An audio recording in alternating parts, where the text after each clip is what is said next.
নিত্যপণ্যের বাজারে দামের আঁচ বাড়তে শুরু করেছে। শীত কাটতে শুরু করায় মুরগির চাহিদা বাড়ায় কেজিতে দাম বেড়েছে 10 থেকে 30 টাকা পর্যন্ত।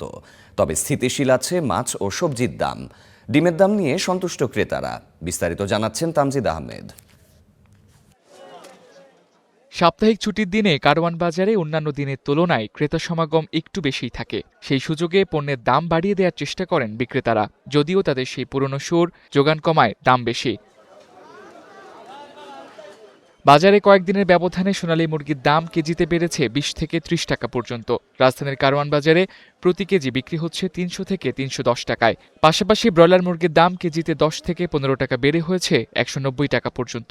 গত সপ্তাহে নিয়েছি, দেখা যাচ্ছে 40 টাকা কমে আমি কক মুরগ যেটা সেটা নিতে পারছি, কিন্তু এই সপ্তাহে আসছি, মানে এখানে 5-6 দিনের ডিফারেন্স, এর মধ্যেই দেখা যাচ্ছে দামটা এরকম হয়ে গেছে। ক্রয় ক্ষমতার বাইরে চলে গেছে। আমার যেখানে চাল লাগতো 50 কেজি, সেখানে আমি নেই 25 কেজি বা 30 কেজি। যেখানে আমার মাছ ভাতে খাইতাম, মাংস খাইতাম, তো ওই খাওয়ার চাহিদাটা আস্তে আস্তে কমাইতে হবে। বিক্রেতারা বলছেন, শীতের সবজি কমে আসা ও বিভিন্ন সামাজিক পারিবারিক অনুষ্ঠানের সংখ্যা বাড়ায় এখন ক্রেতাদের মাঝে মুরগির চাহিদা বেড়েছে। বিপরীতে যোগান কম থাকায় বাড়ছে মুরগির দাম। এখন বাড়ার কিন্তুটা হইলো দেখা গেছে মাঝখান খামারিরা অনেক লসে আছিল। যারা লস গেছে তারা দেখা গেছে খামারে মাল উঠায় নাই, ওই সংকটটার কারণে এখন বাজারটা বাড়তি। রমজান উপলক্ষে অনেক সেন্টার বন্ধ হয়ে যাবে, মুরগির চাষও একটু কমে গেছে, খামারও অনেক বন্ধ হয়ে গেছে। আপাতত কোনো খামারি পর্যাপ্তভাবে মুরগি করতেছে না, এই জন্য মুরগি একটু ক্রাইসিস, দামটা একটু বেশি। এদিকে বেশিরভাগ মাছই আগের দামে বিক্রি হচ্ছে।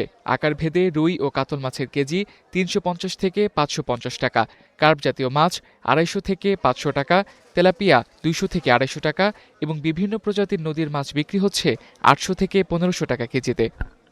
রমজান উপলক্ষে যেহেতু আজকে চাহিদা বেশি থাকার কারণে বাজারে পর্যাপ্ত পরিমাণে মাছ না থাকার কারণে সব মাছের একটু দাম বেশি। সাধারণের নাগালের বাইরে চলে গেছে, সেটাকে রিস্টোর করে নাগালের মধ্যে আনাটা, এটা আমি মনে করি জরুরি হয়ে গেছে। এই টাকা এই বাজেটে আমাদের এখন আর কাভার হয় না। মাছ মুরগির বাজার গরম হলেও কিছুটা স্বস্তি দিচ্ছে ডিমের দাম। রাজধানীর কারওয়ান বাজারে প্রতি ডজন লাল ডিম বিক্রি হচ্ছে 110 থেকে 120 টাকায় এবং সাদা ডিম 100 থেকে 110 টাকায় পাওয়া যাচ্ছে। অন্যদিকে সবজির দাম গত সপ্তাহের মতোই স্থিতিশীল। বিভিন্ন জাতের সবজি মিলছে 30 থেকে 80 টাকায়। কাঁচামরিচের ঝালও কিছুটা কম, বিক্রি হচ্ছে 80 থেকে 100 টাকা কেজিতে। Tamjid Ahmed, star news, Dhaka.